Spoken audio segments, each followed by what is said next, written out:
All right, welcome everyone to another Be the Exception podcast. We are here with Jeremy McGinhey. He is one of my longtime friends and has recently joined our coaching staff a couple of months ago now.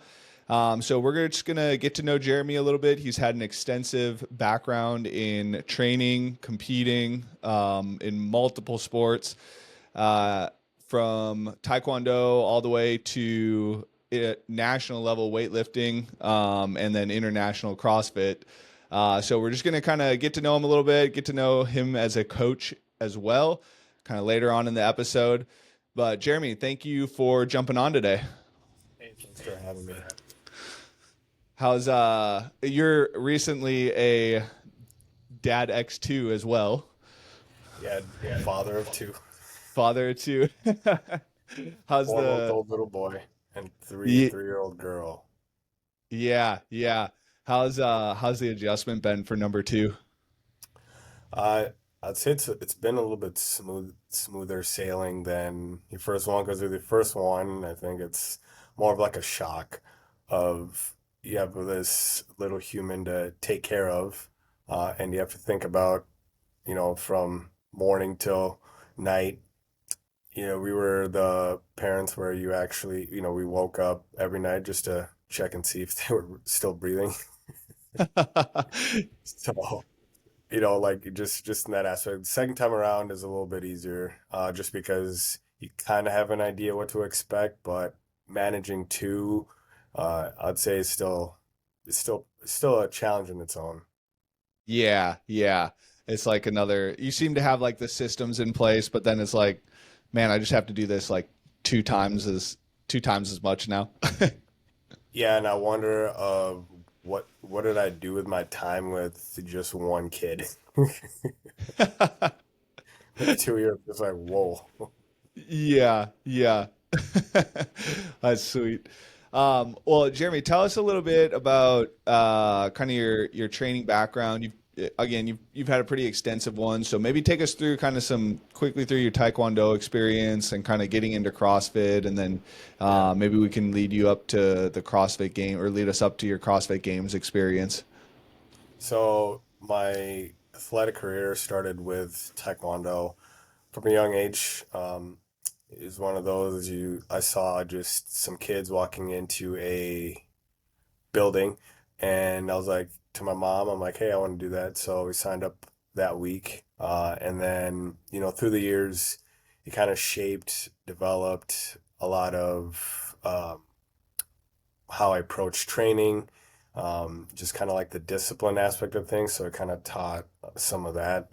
Uh, was fortunate to be able to train with a lot of very talented people in the sport, and was exposed to a lot of coaches that were coaching at, national, international, the national team as well, um, and local coaches that coach numerous national champions. So it's fortunate to be around those people, growing up in that sport. And I mean, it shaped kind of perspective of learning kind of, when you're not necessarily down and out. Like one thing I remember was a fight when I was 14, 15. It was a international open tournament in Chicago. Uh, Made it to the finals. I was fighting the national team member, got TKO'd. A dude punched me square in the chest. And, going back to training later that week, the punch was really harsh.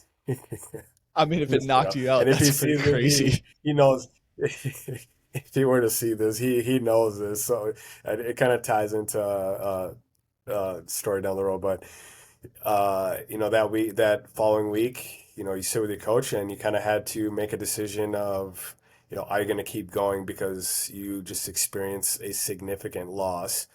I mean, I lost to one of the best in the nation. At that time, he had just competed at the World Championships at 15, so Junior World Championships. Fast forward 5 years later, we meet again at national team trials, and we both fought. It was a lot closer than before. Didn't get TKO'd this time around. But I mean, he still won. We took it to overtime, but it was a lesson of like, I'm happy I didn't walk away from the sport from a significant hardship or terrible loss into now, we fought again later down the road, which end up crossing paths in CrossFit as well, and Oh, everything really? kind of went full circle from there. That's sweet. That's sweet.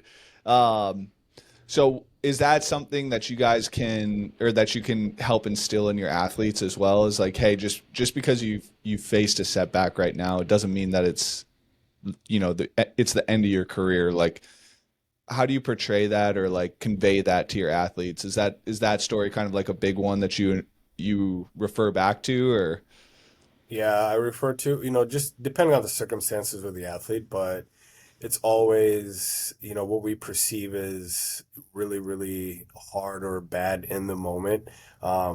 I tell them to also acknowledge, what you're going through. I feel like most of the time as athletes, you're told to be tough and like, you got to grind, you always got to grind. Yeah, bad things happen, blah, blah, blah, blah, blah. But, at the end of the day, it's also acknowledging what you're going through is also a huge step in progressing as an athlete. Building that mental toughness is also having that self-awareness to acknowledge the feelings that you have.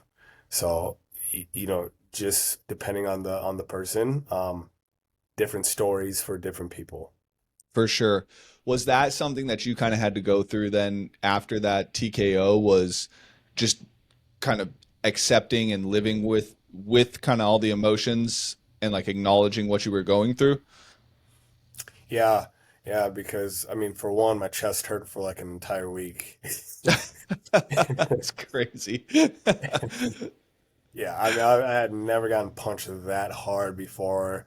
If you're unfamiliar with Taekwondo, I mean, majority of the sport is kicking, and you do use your hands a little bit, but it was just that one punch. I take that back. There's another guy that down the years later, he also hit me really, really hard, but I was a little bit older, a little bit more mature of an athlete, and it didn't crush my soul. Yeah. So it's kind of so the physical reminder was something that you Yeah. kind of had to live with.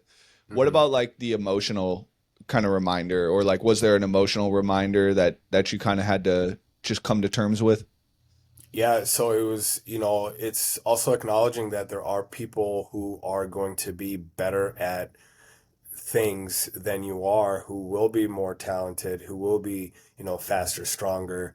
But it's up to you how you actually respond to who you're facing, can say a lot. So with that instance, I remember looking back at the video of that actual match or my matches that day and going from, my previous matches, super confident, everything, that specific match, you can tell body language was just totally different. Mm, Kind of head down, shoulders forward, and not confident walking up, getting ready to fight, very timid. It wasn't like any of the other fights prior to this actual fight. I mean, in context, the guy was good. yeah, yeah. He, as a teenager, he was fighting on the senior national team trials. So like most junior fighters aren't at that level. Some, I'd say now the game's kind of changed, but back then, not every junior fighter was mature enough or strong enough, physically, mentally to be able to fight with people who were 18 plus years old. Mm, So, for myself personally, it was more intimidating because I wasn't on par with that, but hmm. it was more so just exposure to um, different kinds of athletes. And, obviously he had more experience being, fighting Olympians in the United States at, 16, 17 years old is different than you fighting a 16, 17-year old. You know, Right. little bit more maturity in the body and they don't kick as hard. They're not as fast. So it's a little bit easier of a fight. Yeah, yeah, yeah. So it sounds like there was a lot of that was like a pretty pivotal moment Mhm. in your competitive career, kind of learning, Yeah. hey, like setbacks do happen and like how do you overcome this and kind of keep moving forward? Yeah. So I mean, it was taking, things one day at a time, and I I didn't necessarily talk too much with my coach about it, but I remember thinking to myself, if you want to be good at this sport, it's like that will happen, but if you want to get better, you have to get faster, you have to get stronger. And that was kind of my own self-reflection of that week. And from then on, we went on to, finding other people who were better to train with, reaching out to other coaches and, getting to train under them and their athletes. Got my butt whooped more than one occasion. At one point, I was at a training camp with a guy who's the alternate for the United States Olympic team.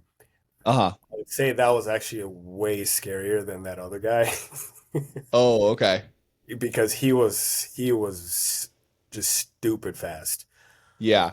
Like it was, I could not, anything I did against him didn't work, and that was frustrating and scary at the same time Yeah. because he also countered very quickly, and I didn't even know how to respond. So Yeah. that in itself is just scary because luckily he wasn't having a bad day, and I could have been knocked out. Like Right, like right. he was that fast where I didn't know what he was gonna throw next. That's crazy. So Yeah, it's like he was a you were like moving through molasses while he was on like fast forward mode basically. dude. Yeah, that camp, the school that we were at, that entire school, majority of the people there were on the current national team, males, Mm, females, all the way from lightweights to middle, almost heavyweights. It was an insane environment. that's crazy. Wow. Wow. Um, yeah, that's nuts. So It's like kind of in CrossFit terms, it's like the CrossFit mayhem of of uh, Taekwondo. Taekwondo. Yeah, yeah. So what um so when did you stop Taekwondo and start getting into because CrossFit was your next endeavor, right? I was doing CrossFit slightly out in high school, so I was doing it um, a little bit after high school, not as full blown.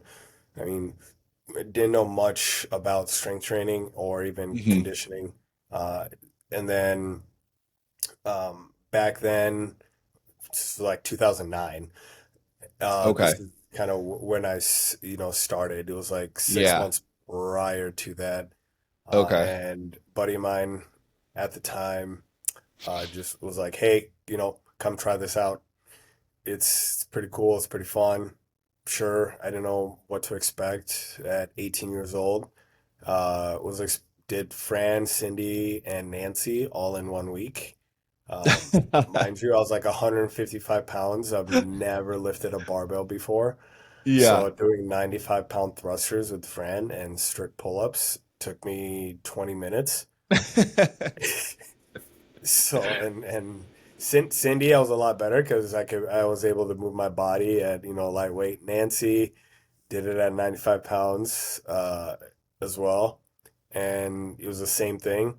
That barbell just buried me, and yeah, yeah. So after that week, I was like, oh, this is actually really fun, and kind of looked into a little more training with it. Yeah. Eventually got my level one, and then from there, kind of things kind of took off. Yeah. Yeah. So what do you think like getting buried by those workouts prior to Taekwondo would have kept you away from CrossFit, or do you think you were just fell in love with it right away? I think from a competition aspect, it would actually have made me want to keep going uh, if I hadn't been competing in Taekwondo itself, most likely I would just be like, well, how is this going to help me type of deal. Mm-hmm. But I mean, then I was, you're 18 years old, you think, you know everything and you're unstoppable. Um, but I was always, I mean, I wouldn't say influence, but it was like if you were to explain to me something like the reason kind of behind it, I was more open to trying new things that way. Mm-hmm. So it Mm-hmm. probably would have been, it's like a 50-50. Yeah. Okay. Okay. Yeah. Yeah. So it wasn't necessarily like some of the lessons from Taekwondo were like, hey, just stick with this. It was kind of just like it was just kind of like, hey, this is fun. Let's keep going. Yeah. Yeah. And Okay. I mean, it was just like the competitive side of things. I was like, wow, that sucked, but it was actually a little bit of fun. Yeah. Yeah. Yeah. Um, so yeah, you've had a very like 16 years in the CrossFit space now, I guess. So you've probably seen a lot of things Yeah, going yeah, on. Um, Walk us through. So you had a very competitive career in CrossFit. So just kind of chat with us a little bit about about your competition experience. Like when did it really start to kick off for you? And then it just kind of last month coincided with you competing at Masters Fitness Collective for your last competition. So yeah, maybe just walk us through some of the big competitions that you competed at and um, yeah, some of the fun experiences that you've had throughout the course yeah. of your career. So I mean, it kind of started, if you want to really start way back then, but I mean, before regionals, there was sectionals. I don't know if you were ever part of that. Oh, I Uh, never did it, but I remember it. R oh, okay. I mean, I RIPs. did the workouts of our section. Yeah. But that's kind of where I got like my feet under competing. I Okay. didn't go to compete, but we did the workouts. There's a bunch of people from Minnesota that went there, came back. They're like, "Oh, it was cool. Try these." But 2011, kind of when the Open started, was kind of my first exposure to competing in CrossFit.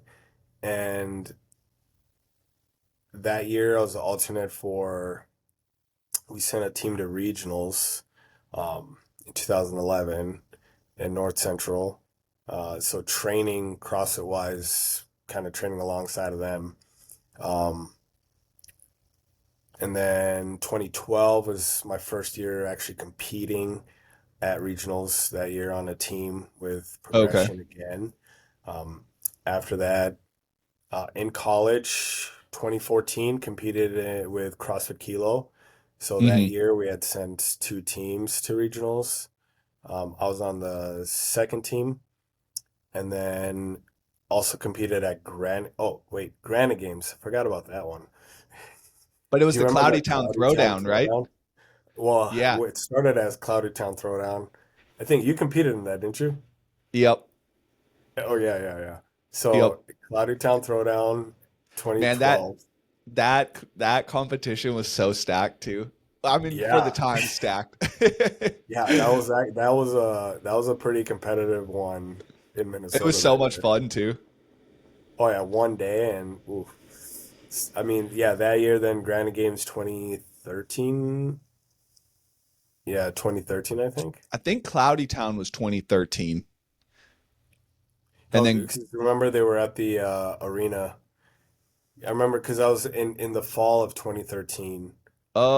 Granite oh Games. yeah, yeah, yeah, yeah. Okay, yep. Yep. So I I remember did, that now. yeah, competed that year, and then And we 2014. went head to head in the snatch ladder. Oh yeah, the snatch ladder. That That was great. was so much fun. Yeah, I mean that was actually, the you take first in the snatch ladder and then you take dead last in event two. What I was the suc second event that year? I think it was like it was another ladder, but it was like 10 down to 1 of like thrusters and then it was like a lap run. Okay, yeah, yeah, yeah. What a fun workout. But yes, it was like I think it was 10 8 6 4 2 Oh, of okay. yeah, but it was like it was 200 meter 200-meter run, a lap Yeah. beforehand, and that was actually the competition that I learned that there's such things as bottlenecks in running, and you need to make sure that you're getting out in front of everybody before on your runs, or you're just going to be sitting at corners waiting for slow motherfuckers to around the corner. Yeah, so yeah, that year, then like 2014, competed at regionals, and then competed at Granite Games that year in teams of two with my buddy from when we competed at regionals.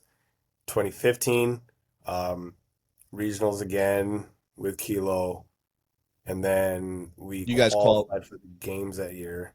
What's up? Yeah. Oh, I was Yeah. gonna say you guys qualified for the games that year, right? hmm Qualified for the games that year, and training was hard. Yeah. I remember that. Um, Alternate for the games in 2016. Yeah, 2016 didn't compete at regionals, but did Granite Games again, team of Hmm. three this time. And then 2017, I got hurt, but we kind of made our own kind of super team in a sense here in Su Minnesota. a super team inside of a fucking super region for teams. Yeah, yeah. I mean, I think it was needed by that point though, because like I think it was like what Central East and North Central were combined. Yeah, because 2016 they combined the two. Oh And yeah, then we had qualified out of there in 2016. The next year, did Tim? Oh yeah, did Timberwolves Timberwolves put a team? qualified in Yeah, they 2017. put a team together in 2017. Yeah, yeah, and then you guys were competing there, because you were kind of the person that started to put that team together, and then Yeah. Then and I then tore my Achilles, so and then that was decided to great. play dodgeball. Yes. I have never played dodgeball ever since. Yeah. Even some in coaching classes are like, "Can we play dodgeball?" I'm like, "Nope." Nope. Yeah. So We are not playing Jeremy dodgeball. was they were playing dodgeball for a warm up in the class and tore his Achilles in dodgeball warming up for the class. So Took a never again. step and I just heard the loudest pop, which I thought was somebody dropped a kettlebell on my foot and I Really? fell. Yeah, I thought somebody dropped a kettlebell on my foot or tried to like dropped it and it was in front of me and like I tripped over my feet. So I looked back, I was like, what the heck? I looked at the dude next to me and he was just like, I didn't do anything. And then I immediately I just felt I went to my Achilles and there was nothing in Oh, there. It that's was it brutal. was all gone. Yeah. Dang. Yeah. Yeah. Um, Yeah, yeah. so yeah, like 2017, that happened, and then we were fortunately though we were able to still put a team together, and then And you 2018. were pretty pivotal in coaching that team that year too. I know I coached quite a few people on it. We kind of like you were in Oh there yeah, like in person, just kind of like making sure they were doing things right because you had had the experience with Kilo like multiple mhm, years. Obviously, you qualified for the games in 2015, um, and like honestly, that was one of the funnest years I've ever had coaching. Like 2017, that team was so much fun. Um, that team was unbelievable. Stacked. Like the cohesion for Yeah. one, yeah, just everybody being able to work together, Yeah. when it was time. That was like the biggest thing that we really focused on was just like building chemistry Hmm. as teammates. And we actually practiced so many different scenarios. I put them through so Hmm. many different scenarios just because a lot of them they had never been on a team Yep. and I said, hey, today I was like, hey, today we're gonna do this entire training session workout without any music. Hmm. Or hey, we're gonna do this and nobody can talk. You Yeah. can't say anything. Just because just exposing to different types of elements for them, helped them out so much on the floor because they Hmm. knew each other's body language, they knew every how they were going to break things up, or when the other person would need to break it up, or somebody needed to step up, just because we went through so many different scenarios of things Hmm. that could happen. And they were so much more like they trusted each other so well that Hmm. regardless of what happened, even, I mean, they had good events, they had bad events, and they still came back for the next event just ready to throw down, ready to give it their Hmm. all. So it was Yeah. pretty cool, and I mean, it was so much fun just being able to be a part of that team, and Yeah. still talking to a lot of those guys to this day. So Yeah. that's the good Yeah. part. Yeah, that was a very special year, and it was cool because that was the North Central, so it was in Nashville. And for the final team workout, the stands, like, so you could only enter the kind of competition floor from one direction that led into Vendor Village. And I remember walking in and just going immediately to the back so I could kind of see everybody or where the finish line would be. And it was so packed in there for the final team event that it took me 20 minutes to get out of the venue as the stands just kind of continuously emptied from the very back of the venue. I mean, there were so many people there. That was the year that Rich was competing team again. Um, the field was so stacked that you guys finished in sixth place, so literally one spot out. But if you took the worldwide leaderboard, I think you guys ended up like 14th overall, competing in the second weekend or something like that, Yeah. which is unheard of for how good of, like, you'll have like teams in the first and second week that finish first place that will be pretty high up on that leaderboard. But as the weeks go on, subsequently, those teams just finish lower and lower and lower on the leaderboard because everybody has time to practice them. But to be sixth place and finish 14th in the world on that leaderboard, I think just speaks volumes to how good of a team you guys were. And it's just, you guys were literally just in the hardest region imaginable. Yeah, I mean, like for those guys, qualifying in 2015 and just that excitement and feel was like the emotions of wanting those guys to have that same exact Yes. experience, and Yep. even Yep. going through like the games athlete check-in, just Yeah. that experience alone is just unbelievable with Yeah. how you feel as an athlete getting taken through. I mean, you get so much free stuff. You're just like, wow, I can Yeah. have this. Get a Yeah. huge bag Yeah. just full of clothes, and you're just like, Yep. dang, Dang. Yeah. this is Yeah. all for me. And then you got to figure Yeah. out how you're going to bring it home because if you're flying, Yeah. I guess I'm checking two bags then. yeah. So I mean, yeah. So kind of from then on, from there, 2017, like unforgettable experience, both as an athlete slash coach. Then being able to work with some of the top athletes in our area, Hmm. and fast forward to 2019 when CrossFit kind of did a 360 and introducing national champions. Qualified for individually as a national champion of Kenya that year, Yep. and that was Qualified also for in the the games. yeah, for the games. Yeah, sorry, for the CrossFit Games. So yeah, qualified there, and that training year was pretty. It was one of those experiences where you just didn't really know what to expect, just because everything changed so much so quickly. Mhm. And going to the games as an individual, you didn't know, for one, like, are they gonna throw everybody in the ocean for or in the lake for event one? But they didn't. But that was just like I was swimming, and for the first, I Yeah. mean, I couldn't swim 25 meters without my hamstrings cramping. Like Yeah. Yeah. Dan, I went to Georgia, and Dan helped me out with swimming.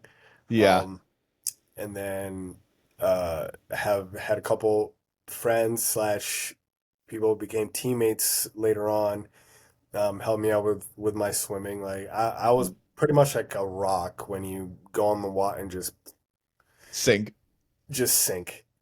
It didn't matter. Like I just sank. Yeah. I can't hardly float on my back very well. I Um, will just start going right down. I, I feel your pain. I think I got fortunate enough that I got put in swim lessons and taught how to doggy paddle from a young age, but I am also negatively buoyant, and swimming is exponentially harder for me. Oh God, it's So so hard. I feel you. Yeah, so I mean, going through or going to the CrossFit Games that year was fun. Training for it was fun as well too. Getting the opportunity to do a games camp with other games level athletes, um, and knowing just, I mean, you didn't know what to expect. I mean, I hadn't ever really trained with people who were, uh, I'd say like in the top 20 at the CrossFit Games at the Hmm. time, and being able going to a camp and training with those individuals, you just saw how big the gap really was Hmm. from where you're at as an athlete to where these guys are. Right. There's just a whole different level of intensity that these guys bring. Um, so now it's like replicating that in your own training and trying to instill that into athletes of just how intense these guys are when they do Hmm. their workouts. It's just a whole different a ball game. And that from event number one, I was in the first heat, and Ben Smith was in that heat, and you could just tell how what level he was on in comparison to everybody in heat one. He was just substantially further ahead than everybody else, even though he didn't qualify that year. I mean, he got a invite, um, Mm. but you could just feel. I don't know how to explain that, but you can just like feel the intensity that he had just by how fast he was moving, and you were trying to move. He was just that much better, Yeah. and it was just Yeah. absolutely insane. Yeah. It's one of those things that people don't quite understand until they've been in the same room or the same competition floor as people like that. Um, and it's just there's levels to everything, and like the level that you play at the cross at a games level athlete is just un un it takes a different type of mentality to be able to go there every day and be able to bring it like that every single day. But if you're Yeah. able to do that, it pays out dividends on the competition floor. I'd say even most of those games level athletes on their worst day, their intensity is still fairly higher than Yeah. a lot of people. I mean, getting to Yeah. train with, some people in recent years who were at that level, and even on their worst day, they were still faster. Yep. And you're just Yep. like, dang, Yeah. that gap is pretty far. Yeah. And I think, that was something that I've kind of from Steve Magnus. He's a pretty prolific running coach in the US. And that was kind of a philosophy that I adopted a while ago is like in regards to like training athletes is you always want to try and raise their floor. And if you raise the floor, the ceiling will follow. But like that's something I think that is a huge separator for like you were talking about, Jay, is like it's just a huge separator because their floor is just so much higher than everybody else's. So like, they could come in on an hour's worth of sleep, but they're so dedicated to their craft that an hour's worth of sleep will beat 99% of their performance will beat 99% of people in the world. And it's like, but there's also a mental aspect of that of like not giving into like, hey, I want to slow down now because I slept an hour last night. It's like, no, you have to bring it, and you have to bring it as to the best of your ability. And it's kind of that mindset that you're trying to teach people um, at how to do, which is difficult because it's very difficult to do. Yeah. Yeah. Yeah. So, I mean, from 2019 and then I think it was 2020, we qualified a team to Granite Games, Mm, semifinals out of progression. okay. So we fielded a team there, put together this team.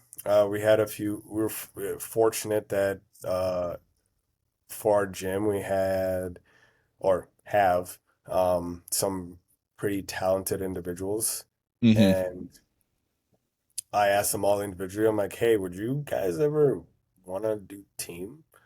I was thinking they were just going to be like, no way, I want to compete as an individual. And they're like, yes. I was like, okay. So we put together a team, um, and we qualified for semifinals. Or was it 2021? No, it's 21. 2021, 21, 20 21. 2020 was all was the sanctionals still. The Yes, canceled yes. sanctionals. Yeah. Yeah, 2021. Yeah, so we qualified for Granite Games that year. And that team as well was pretty talented. Everybody on that team, we had a range of ages as well. Hmm. And it was fun. It was also a good experience. It was their first time being on a competitive CrossFit team, and they had a good experience competing at the 140-degree turf It was at so Granite Games hot. that year. It I was so remember hot.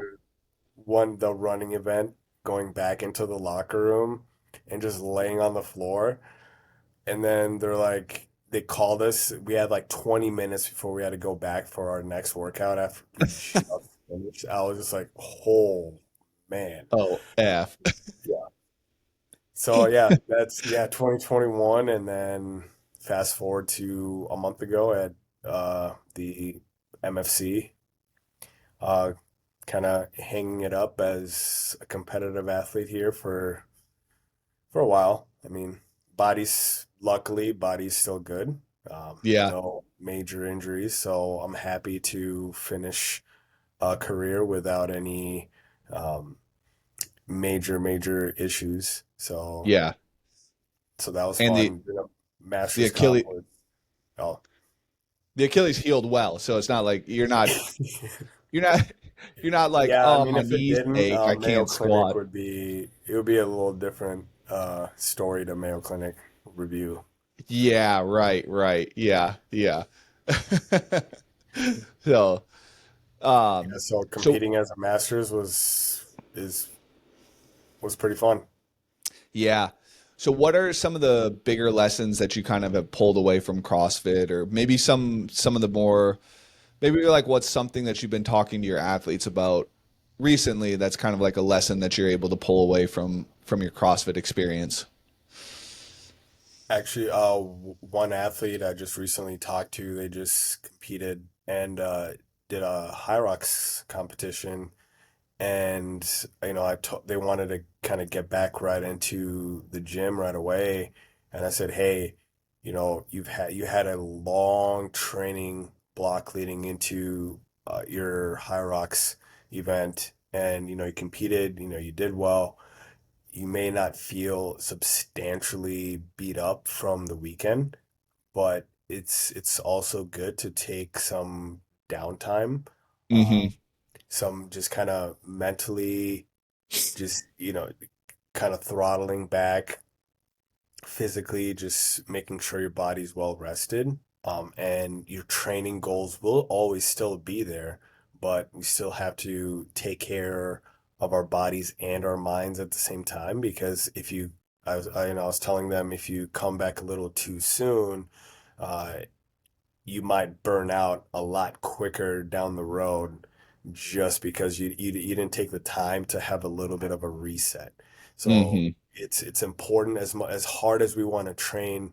Um, you know, I told them it's also good to have just as much effort into recovering well as well.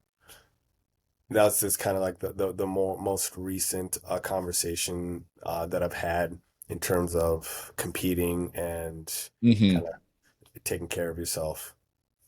Yeah, yeah.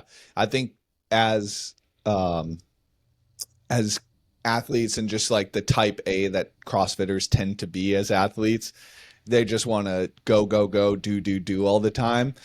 And I really think that's probably one of the big reasons. Education around the, hey, you need time off, is very minimal in the CrossFit space.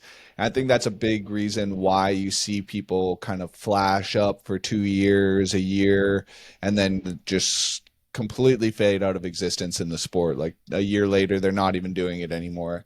Because it is very easy to get pretty good pretty fast if you have the genetic profile for it in this sport, but you will just get so worn out if you do that, and you're just going to be, hey, I'm never touching this again. I don't want to walk into a CrossFit gym.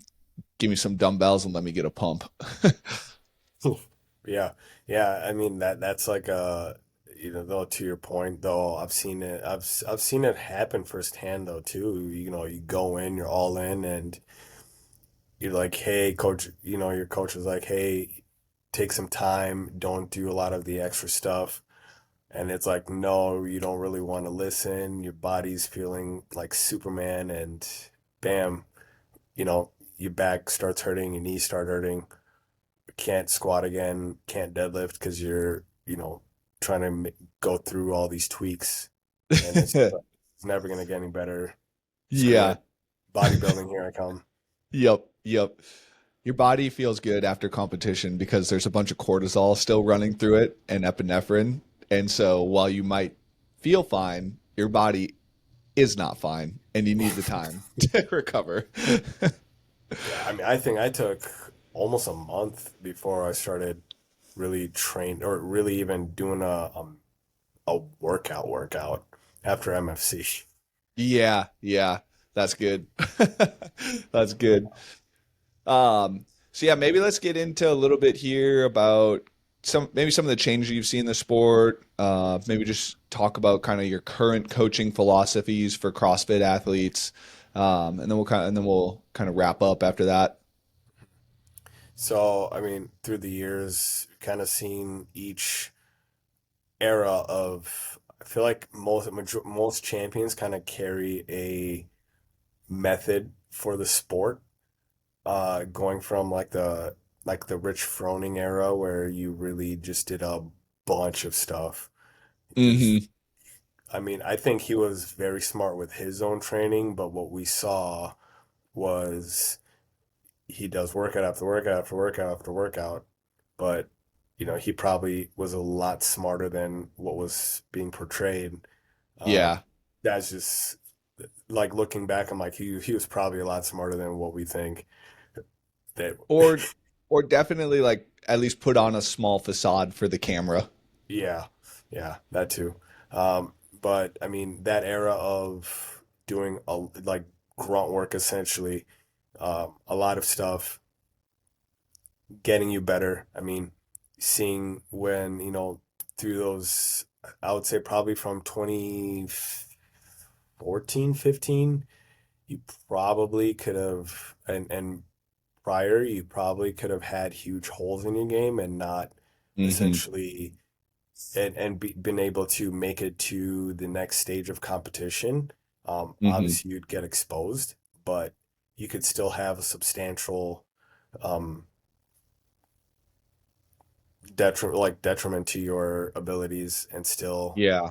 do that. And then I feel like when Frazier kind of got into the space and he started winning, winning, winning, and then you started working less on, or the holes started to become less each year because competition started to get a little bit tighter. People figuring out how to move better, faster. I mean, I think probably because everybody was trying to close the gap with a guy, so you're trying to Hmm. refine everything that you had.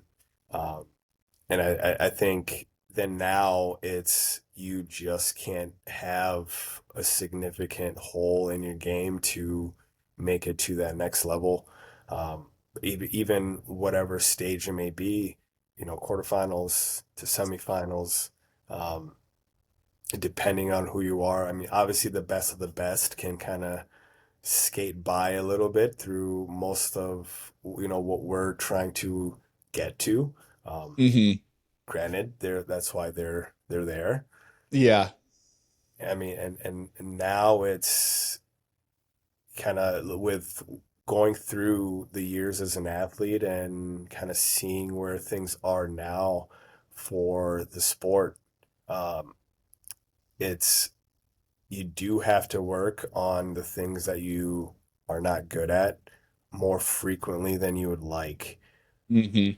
And it's if you're completely serious about competing and going into that next level as an athlete, whether you're in that 18 to 34, whether you're a master's, um, you're going to need to really work on the things that you don't excel at. And Hmm. granted, that's not saying we're not going to do workouts that you're good at. Obviously, still want to keep you engaged and focused, but I think obviously it's always depending on the athlete because there's some athletes where you got to pretty much touch on everything a little bit more frequently. There's some Hmm. where you don't have to. For example, a very powerful athlete, you probably don't need to have them on a strength cycle frequently. You could probably give them 4 weeks of something, strength comes up, boom, they're fine for the next couple of weeks and they can hit Hmm. those heavy weights in that qualifier at the competition, versus somebody who needs constant exposure of strength to keep it up, who's probably a little bit more of an aerobic type of athlete, who's kind of need that touch of those strength frequently than somebody who's a little bit more powerful. So depending on where you are, um, yeah, your goals and I mean your goals and kind of what we see that you may not excel at is kind of depends on how your training is going to kind of be steered towards.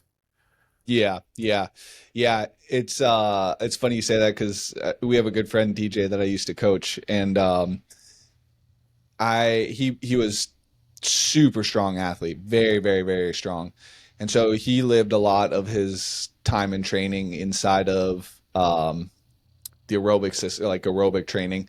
And anytime we'd be leading up to a competition, I'd give him 2 weeks of strength work, and he would literally be right back at his old numbers again. So, yeah, and then I'm coaching a couple people now who are a little bit more on the aerobic side of things, and we literally just live. You're lifting every single day, and we're gonna try and make it heavy. So, It's like gone are the days where you could. I mean, for guys, I think like the average snatch, like the minimum, I think might be like 275 on the top end of the 1%. Is it yeah, 275?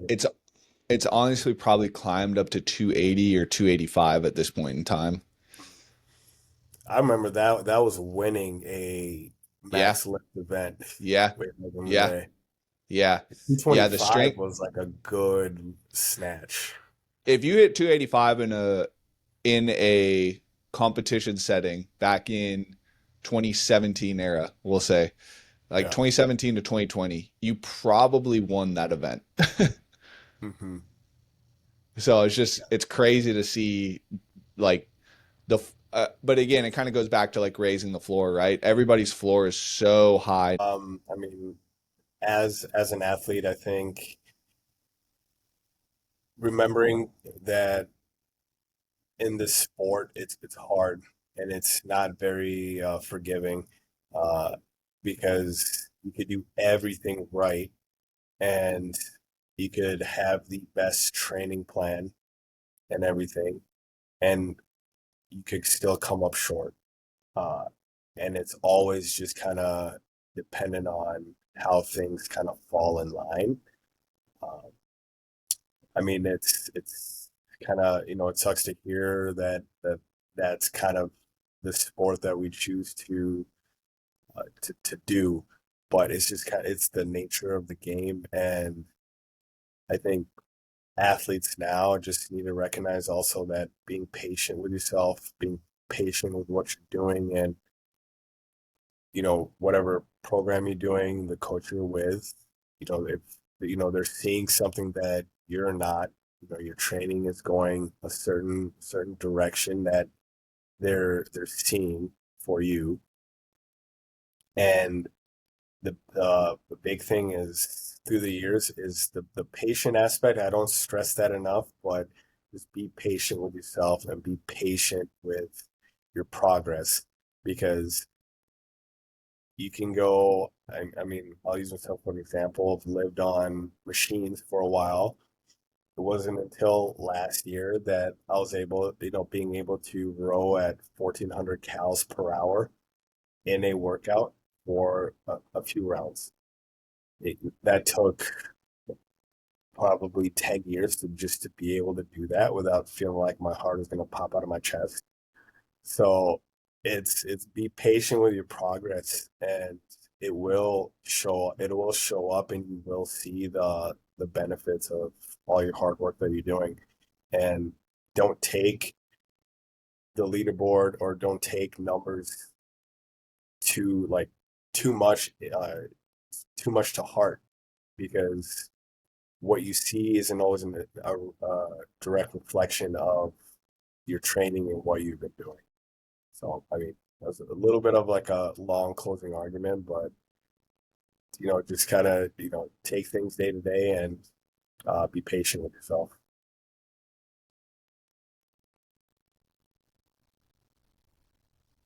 My Instagram handle is at J McGenny. So J and then my last name MGHENYI.